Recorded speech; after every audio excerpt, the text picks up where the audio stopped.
All right, everybody, we are back again for another episode of the Coach's Compass. We're on season 3, I believe. Don't know what episode we're on. Just continue to record, continue to bring on cool guests from all across the world. Remember, hit that like, subscribe, comment button down below so we continue how this thing grow. Continue to bring on cool guests. It's your boy, Coach Coop, and we got with another special guest with us today. I got my boy, Coach Julian Johnson, out of Nashville, Tennessee, running Coach by Julian. Also is coaching over at Rumble Box in the Gulch, right down the street from where I'm at. So, Coach Julian, welcome and thank you for being here with us today. Yeah, absolutely, man. I really appreciate you making some space for me today and just reaching out, and feel humbled that you even want to hear my story. So I'm definitely excited to get into it with you. Man, any works of this coaching world, strength and conditioning, group fitness, private sector, whatever it may be, we're all coaches, right? We're all in this industry and we're trying to help others, and we've all had a story. So what got you started in the industry and how did it go for you? Man, what got me started in the industry? It's a really good question. I think over the years, it's evolved a little bit. I think to even accurately say that I got into the industry, it all goes back a lot further. Like, it goes back to my childhood. It goes back to how I grew up. It goes back to the years of being an overweight kid, but still being an active kid. I played every sport you could think of growing up, but I was overweight doing it. So I always felt like in my head, I felt like I was able to give more than what my body could do. And I think as a young kid, that can mess you up a little bit. That can discourage you a little bit. So I think a lot of that experience tied in with a lot of my educational background, getting into like kinesiology, exercise science, spending time in sports medicine and prehab and rehab and all that. I think all that really developed me into becoming a coach and ultimately wanting to share a lot of not only my knowledge, but a lot of my experience with other people because, and I'm sure you've noticed this as well, everyone kind of experiences a little bit of the same thing. We go through it in different ways, but as coaches, in a way, we kind of break through that experience. We kind of break through to the other side. We find out what works. We find out what doesn't work. We do all this testing. Being able to share with other people, I think, is something that's been a really big blessing in my life, and definitely something that's, as I've done it more, I've found out that it's been my calling. But to answer your question, I'd say it definitely starts from like my childhood, man, for sure. Right. What was it like going from, like you said, being an active kid, but an overweight kid, and then now you're kind of flipping it onto the other side and you're coaching, and maybe sometimes you do see overweight kids. How are you helping inspire them, keep them motivated, show them the discipline, and also translating it over to your adult members too? Because, I mean, like I said, you're working over at Rumble. Like, you see a lot of adult population. How are you able to mix and mingle what you've done in the past and what you went through to where you are now? Yeah, that's a great question. My experience working with kids is a little bit more limited. Anytime I was working with kids, it was always just, about uplifting them, helping them enjoy movement. And I think that was something that wasn't highlighted as much when maybe you and I were kids, highlighting just the fact that you're moving your body, whatever it was. I felt like, how old are you, if you don't mind me asking? How old are you? 32. 32. All right. So we're the same age. When we grew up, you got bullied. You know what I'm saying? Let's just keep it a buck. You got bullied. For sure. Because of that, you know what I'm saying, it kind of like forced you to like move your body a little bit more, like made you feel a little bit more insecure about your movement. But now in my experience with working with kids, I've always just encouraged them to be like, hey, it's great that you can move your body this way. You don't have to be the strongest, you don't have to be the fastest, but you can get it done. I always try to uplift the kids a little bit more with my adult clients. And I guess this kind of ties in a lot more to my coaching approach now. I really try to help them understand that making that change that they're looking for isn't a 10 package of sessions with me. It's not a 20 package of sessions with me. It's you have to change the 80% of your life outside of coming to see me twice a week or 3 times a week.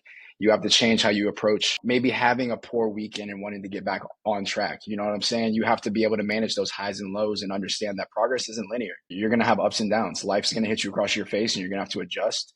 So I think a lot of my coaching now goes towards showing people that it's a lifestyle change, it's a journey, and it's not something that's going to fix in a matter of a 90-day challenge or a 60-day challenge. Those are great and all, but that's not where the big change comes from. So hopefully that answers your question. A little long-winded there, but hopefully that answers your question. That for sure answers it. Because like you said, you're working on the private sector side of things, and you also are at a group fitness general population place called Rumble. And now a lot of people overseas might not know what Rumble is, right? Rumble is a boxing gym that's kind of got a little.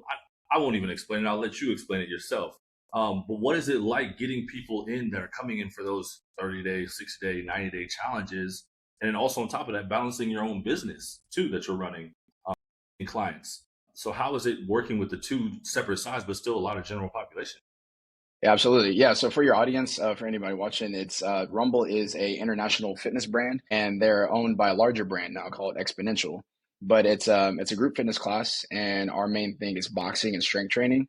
So inside of our room, we have 20 to 30 heavy bags, and we have half the room that's boxing. The other half of the room, we have weight benches with weights underneath, and people are doing strength training.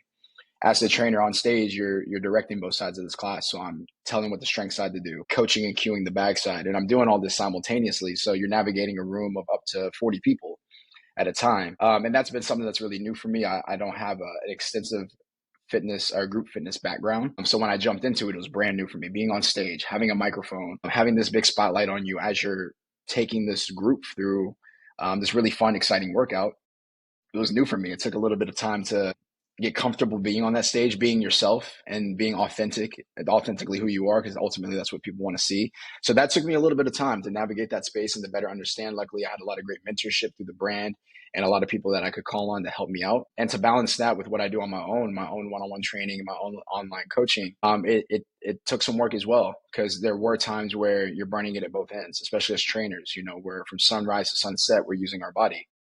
So knowing that I might go from like a high intensity group fitness class that's an hour of work and then have maybe one-on-ones before or after that. Not only is it a lot of people facing, right? Being in front of your clients and working with them, which we love to do, but also physically it's just taxing to be on your Yeah. feet from 6 a.m. to 6 p.m. working the way that we do. So it definitely took trial and error to find balance, to be able to give the best of myself to Rumble, but also prioritize my personal business as number one and be able to focus on building my book of business and having consistent clients coming through my door to see me for my service and the experience that I had to work for. You know, especially with something like boxing, you can't just show up and have it. You have to spar, you have to fight, you have to work, you have to get hit in your face to figure things out. So knowing that I went through all of that, literally the blood, sweat, and tears of boxing to deliver my own service, I always wanted to make sure that I prioritized what I was doing first, but then also have another way that I could, impact other lives with group fitness. Yeah, you talk a little bit about the balance, and I think that's a hard thing for any coach in any industry, whether in the private sector, in the group fitness, to run their own business, or they're in, college strength and conditioning, pro strength and conditioning. How have you been able to find that balance between work and life and finding time to rest and do what you enjoy outside of coaching? Because I mean, obviously, we all get into coaching because we enjoy it. Not only, sometimes you work your way up and the money becomes good, but there are a lot of hours, like you said, like from 6 a.m. to 6 p.m. Like a lot of people don't really see that, like how much we're going from place to place, especially if you're not at a central location all the time, right? Like if you're going from Rumble then to your own place that you were training at, your one-on-ones, and then trying to find your own time to work out yourself. Like, how are you finding the balance? Honestly, I think I'm working on it. I think it's still a work in progress. And as you know, entrepreneurship's new to me. It's not something that grows or that runs in my family. It's something that I had to learn about on my own, and then also seek mentorship to kind of figure out, how do I do this? How do I even figure this out? And I think that's something that can be overlooked jumping into training or coaching of any kind, because it is your own business. Yeah, we may not have brick and mortars or like these storefronts, but when people come see you, that is your storefront. And then also knowing that, we have these working hours, but we can't be open 24/7. We're just one person. So I think it's something that I'm definitely working on. I'll definitely throw credit to my wife. I recently married back in August. Congratulations. Appreciate that, man. Yeah, really, really happy about that and really excited. But I definitely credit my wife with helping me separate work from home, giving me an opportunity, like when I'm here, to be here with her, and when I'm not, to handle my business and do my thing. And I think that's a helpful reminder from her, just to, like, when I'm home, we can kick it, we can cook dinner together, spend some time together, catch up during the day. And that helps me balance the two and also separate the two in a way. So I'm not bringing too much back home, but I'll be honest, I'm not great with it. It's definitely something that I personally challenge myself to work on more, and something that I want to prioritize continuing to move forward. But I would definitely say it's still a challenge for me. What about you? I'm curious to hear your experience. Yeah, my experience is pretty similar. I mean, I'm just now transitioning from the playing side into work life and still trying to figure out, how to not be an athlete. And I think that's another hard thing that, I'm talking about in a whole other podcast called Life After Ball, is just like how to go into what they consider now the real world, and then figuring out that balance that we talk about in work life. And it's just like, I don't want to lose my competitive side. I don't want to lose my hustle side, but there is a time that you've got to shut it off. And I use that on Sundays as my day that I kind of just shut off. right? Like I don't think about work, I don't program or anything like that. It's just like my alone time. And I try to like just distract myself from anything that's going to be related to D1, and that's hard, but it's one of those things that I kind of think you need to give yourself, because we get involved in it so much. You know, we want to see ourselves be great at everything. You've got a great example right behind you with Nipsey Hussle, right? That is a true entrepreneur himself, right? A guy that nonstop hustled and all the time. But I think there's also a time that we got to take time to enjoy the things that we've also worked very hard for. And I think you just gotta kind of take a day. Now, I don't love the day, right? I enjoy it, but I don't love it because you feel like you fall behind, right? Yeah. And you feel Yeah. like you feel like somebody's outworking you in that time. But I think about, right, the times I am working, how much can I make those hours worth it? So I think Right. if you kind of flip the mindset, then it kind of gives you a little bit of time to ease into things and allow, stuff to come to you and not feel like, hey, you're far behind because you took a day off. No, there's like, you need that day off. So on the days that you are working and those hours that you are putting in are worth it, and you're going 100% at them. So I think that's the best way to look at it. And it's also, like I said, that transition from being an athlete to now like full-time coach and general manager is that, Hmm. what am I training for? You know, obviously for me, it's training to show the kids that the program that I'm putting them through actually works, right? That even though at 32 I can still do the same things that I'm putting them through, and also knowing what it's going to do to the body, so I can speak on it and speak to them about it and be fully bought in. I think that really helps. But yeah, it's a never ending cycle on trying to find balance. It really is. I think you made a good point too, because shifting mindset, right? Like you said, being a former athlete, not only are you used to like a schedule from the time you wake up to the time you go to sleep, but also that same thing that you said, if I'm not working on this part of my craft, somebody else is, and they're getting better than me. And I think the mindset shift happens with becoming an entrepreneur, and more so you see the entrepreneurial mindset of being like, okay, give yourself a 4 hour work block or a 2 hour work block and like nail out your work and do it in a set amount of time. And then feel free to go on to other things because you hyper focused in this amount of time. I feel like I read a lot of self-help books and like personal development books and a lot of books on entrepreneurship, and I see a lot of them really talk about hyper focusing on pockets of time, getting your work done in like 45-minute blocks, hour blocks, and then getting away from your work so that way you can feel refreshed and then come back to what you're doing, as opposed to like, damn, if I'm rested now, then somebody's getting better than me here. If I don't put out this piece of social media or marketing, oh, someone's going to get this client, then it's like that can be like the athlete mindset about it, but then we have to switch to like the entrepreneur mindset of like, okay, I can hyper focus, get work done, and then boom, spend my time, hyper focus, get work done, and then go from there. So yeah, that's interesting to hear. And it's tough right now because we're in a world where everything is publicized, right? Like every little step that people are taking, I wouldn't even say every step, is really glorified on how they make the success, the end story, right? Nobody's really fully telling you the step by step process. And then we see it all on social media. So then we compare ourselves like, oh man, this person was in the same situation I was in, and now they're here. But we're not really seeing the in between part, right? And that's the hard Right. part about entrepreneurship. Like nobody tells you that it's not going to be like a straight line. Like it's Yeah, literally like a roller coaster, and everything that life is. That's what entrepreneurship is. It is never a straight line or a straight path to where you're trying to get to. There's so many ups and downs, and there's days that you're like, man, I don't know why I'm doing this. You know, absolutely. I agree. There's so many parallels between the two, and finding a lot of joy in what you're doing, I've definitely found has been super helpful for me, because like the comparison can definitely kill your momentum and definitely like distract you a little bit from what you're doing. So I think taking the time to really enjoy what you're doing, seeing it as, I truly see it as like my God given like purpose for being here is to help people and to teach people and to coach them and to give them that little bit of insight that I feel like I figured out for myself and to extend it to others. Cause we talk to with people, you have these conversations every single day with people.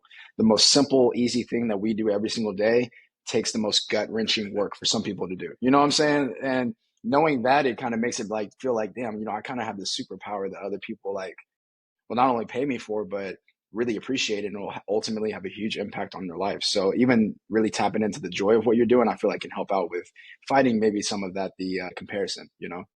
for sure. Who are some of your mentors? Who are the people that you're kind of looking up to and getting advice from, and kind of helping you guide you through this crazy path of entrepreneurship and being a coach? Yeah, that's a great question. I've had mentors. I have and had mentors. Most of them were at a distance a little bit in a way. I would say Nip's always been a big mentor of mine. I grew up in the Bay Area, so I've been listening to his music since I was a kid. So through his music, through the interviews, ingesting a lot of the way he lived his life was definitely a big mentor to me. From a coaching perspective, there's a coach down in South Florida. His name's Kevin Gleason, and we've been tapped in with each other through social media. And I had an opportunity to go down there and work with him this past fall. Oh no, this past summer, I guess I should say, and just work with him, pick his brain a little bit. But he's always been like very receiving of me. Like anytime I ask him questions or just like pick his brain on anything, he's always been like, there just like give me a little input and just like holler at me for a second, which I really appreciated. And then one of my good friends, Larry, he's my business partner. We actually share the space that we rent out here in Nashville. Another person who's been a mentor to me in terms of not only independent training, but just like the sport of boxing, because he's been boxing for like 15 years. He's a professional fighter. He's a hometown guy. He's from Mount Juliet here in Nashville. So he's been like a wealth of knowledge to have him around me for the past couple of years to help me learn more about the sport, learn more about networking, and just working with different people. So I've had a good mix of mentors. I would say some of them are at a distance, but then a couple that are actually like near and close to me. That's awesome. I mean, if we look back, like we talked about in our childhood, if we think about like the strength conditioning coaches back then, nobody was really sharing knowledge like they are now. Gatekeeping. Yeah, yes. I mean, obviously there's a lot of knowledge and stuff posted on social media, but back then I don't remember a lot of coaches like actually getting together and talking about their journey and the path and, what they've been through, and also just sharing like why they piece their workouts together the way they do. I think it's super awesome nowadays that everybody's kind of coming together and kind of figuring out like we don't make it in this crazy world of life unless we work together. And I think that's what's so great about this podcast is just like working with other coaches and hearing that, we all are going through kind of the same thing, even though we might be on different walks of life.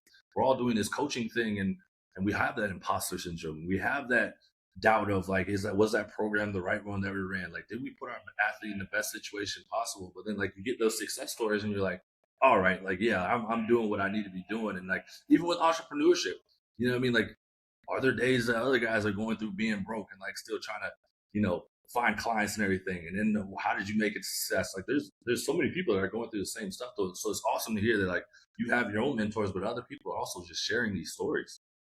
Yeah, I agree with you. I think that is a good thing. I think that's one of the powerful things of social media is that people are being not only more willing to share for like themselves and like to share their knowledge or for their business or whatever, but people are sharing resources. People are doing more like live clinics. There is more opportunity to get free resources and free knowledge for people to be able to continue to level up their skills as coaches. I feel like there's always a new way to cue something or coach something up or a new way to program. And it's, I guess, one of those things with now, like you said, we have so much access to information. Free information is everywhere as long as you're going to go look for it. I think it's also a really great thing that people who are more experienced are looking to give back to younger coaches a little bit more. I feel like now, like whether it's through their platforms or like running clinics or having like these private chats, whatever it is that they're doing, they're at least more willing to give it out and give it away. So that way people can continue to level up their game and, nothing's really like a secret anymore. I feel like either, it's like, if you want to find something out, you can, like you might have a really great program that's the same exact program as another coach, but somebody likes your personality more. That's why they're going to train with you, or they connect with you more. And that's why they're going to train with you. So it's like, program to program is going to differ, but sometimes it's more like, who are you? Because who you are is going to like secure your business, your future, your clients are going to enjoy you more. And I always like to think as long as people walk out of that door with a smile on their face, and I did my job. Because I'll tell you one thing about imposter syndrome. Group fitness has been a tough one for me. Because there have been so many times where I've walked out of a space and I've been like, bro, what was I doing today? Like, what was I saying? What was I thinking? Like, that didn't, like, why was I trying to tell jokes? Like, what's going on? But And you mic'd then, up too, so everybody hear everything. and I'm mic'd up. So everybody's hearing it, right? But then, I'll think all that. And then class will finish and people are walking out the door and it's just like smiles. Oh yeah, thanks. I needed that. Boom, boom. They can get on to the rest of the day. And it's like, nobody cares. Nobody cares like if you're missing a step or a beat or nothing like that, and it's those reminders that let you know it's that imposter syndrome can weigh down on a lot of our happiness and our joy. For sure. Where's Coach Julian going in all of this? Where do you see yourself projecting in the whole industry, and where do you plan to go with your business?